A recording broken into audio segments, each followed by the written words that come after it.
장례하고는 사실 아무 연관도 없는 그러한 상품들을 마치 사은품인 것처럼 고객들을 이제 좀 현혹하는 거죠. 그래서 이제 공정거래위원회에서는 이거를 불안전 판매다라고 그렇게 규정하고 그 부분에 대해서 고객들이 좀 조심하도록 계속 계도를 하고 있어요.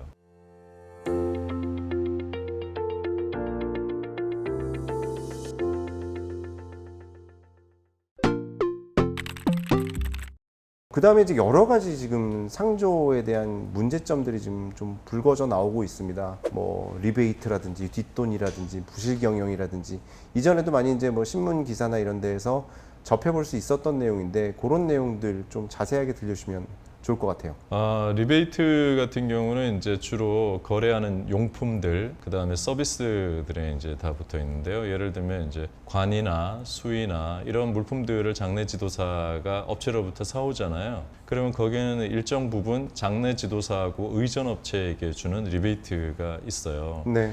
근데 이제 그것을 확보하기 위해서 장례 용품 값이 높아지는 거죠. 네. 그 안에 녹여 넣기 위해서. 네, 그렇죠. 네. 그래서 그런 리베이트 때문에 사실은 장례 용품이나 또 납골당, 봉안당 같은 경우에 비용이 필요 이상으로 높아지고 그 높아진 비용들은 다 고스란히 유족들에게 부담이 된다고 볼 수 있어요. 네. 뒷돈은 요즘은 이제 뒷돈을 많이 받지 못하게 하고 네. 또 받지 않겠다라고 이제 하는 부분들도 많아서 옛날보다는 이제 좀 많이 없어졌지만 그래도 현장에서는 좀 어느 정도는 뒷돈을 요구하는 그런 부분들이 좀 있어요. 근데 전반적으로 볼 때는 뒷돈보다는 과다한 리베이트로 인한 용품과 서비스의 고비용화가 유족들에게는 더 큰 부담을 준다라고 볼 수 있습니다.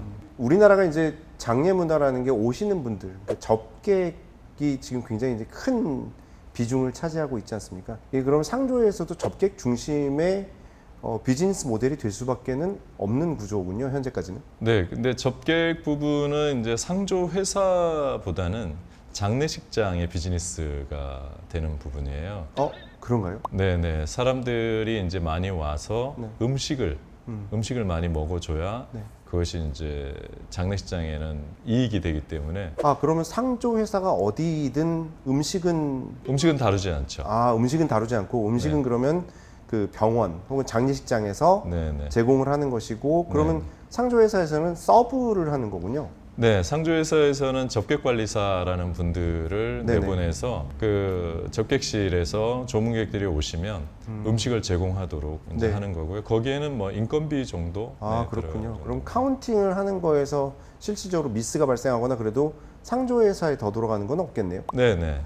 그렇군요. 그럼에도 불구하고 굉장히 큰 이윤을 차지하는 부분이긴 할 것 같아요. 네.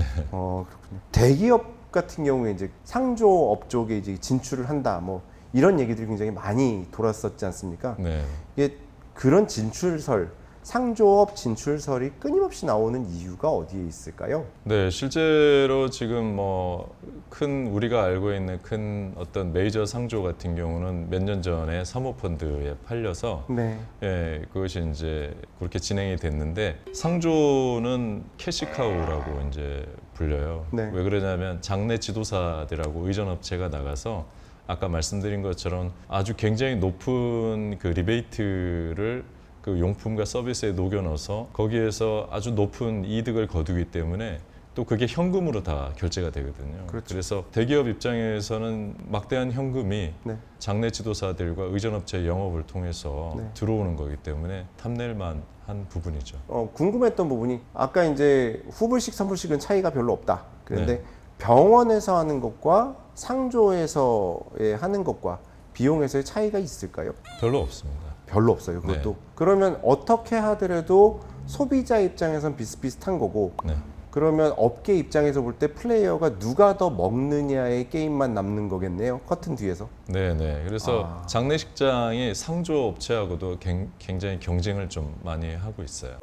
네, 아까 이제 선수금 예치율에 대해서 잠깐 설명을 해주셨어요. 근데 선수금이라는 게 이제 잘 닿아오질 않아서 다시 한번 여쭤보고 싶은데 선수금이라는 게 한 명의 고객이 납입하고 있는 거잖아요. 네. 그래서 이 사람이 실제로 이제 장례라는 행사가 발생할 때까지 그때까지 내는 돈을 얘기하는 걸 테니까 그럼 미래 현재부터 제가 내지 않은 것까지도 미래 예치율까지도 보는 건가요? 아니요, 그렇지는 않고요.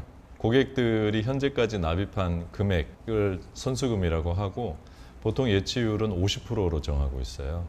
그래서 고객들이 납입한 총액이 뭐 1억이다. 네. 그러면 상조에서는 최소 5천만 원은 은행에다가 예치를 해서 만일의 사태에 대비해서 고객들에게 돌려줄 돈을 확보하고 있어야 된다. 근데 실제로 그렇게 하고 있지 않다라는 게 문제겠군요. 여러 가지 제도적인 부분들을 이용해서 실제로는 그렇게 하고 있지 않은 부분들이 많고요. 그렇게 하지 않은 부분의 그 금액들은 회사나 오너가 다른 부분으로 전용을 하거나 투자를 하거나 하는 그런 쪽으로 하고 있습니다. 그러면 어떤 면에서는 은행에 예치를 한 게 재투자가 일어나 가지고 그거에 금융 소득을 얻는 그런 부분도 있을 텐데, 그러면 어떤 부분에서 상조업은 금융 사업이기도 하겠네요. 네, 사실은 그런 부분이 많죠. 이제 현재는 금융 사업으로 돼 있지는 않지만 사실은 어떤 메이저급 상조 회사 같은 경우에는 그 1년 경영 공시를 했을 때 금융 소득이 상당한 액을 차지하는 그런 걸 볼 수가 있습니다. 그러면 이게 앞으로는 상조 회사가 좀 어떤 모습으로 변화해 나가야 될까요? 상조 회사의 지금 가장 큰 문제는 정보의 불투명성이에요. 고객들한테 본인들이 제공하는 서비스와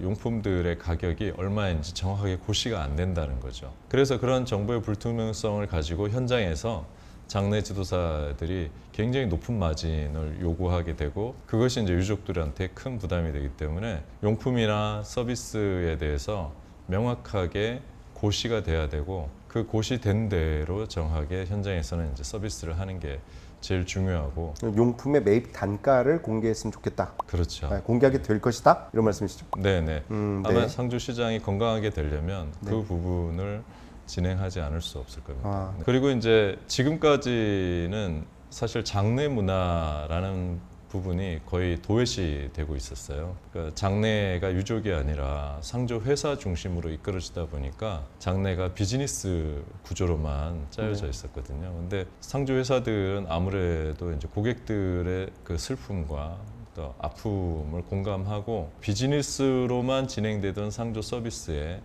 고객들의 아픔과 상실을 좀 만져줄 수 있는 그러한 애도와 추모의 서비스들을 많이 개발해야 한다. 그것이 앞으로 이제 장내 회사들의 과제다 이렇게 생각을 합니다. 상조 회사에서 직고용을 하는 장내 지도사는 많지가 않아요. 현재는 대부분은 계약직이죠.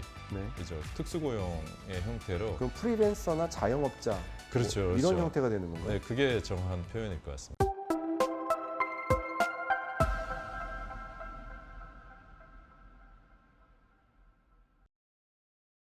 과다한 리베이트로 인한 용품과 서비스의 고비용화가 유족들에게는 더 큰 부담을 준다라고 볼 수 있습니다.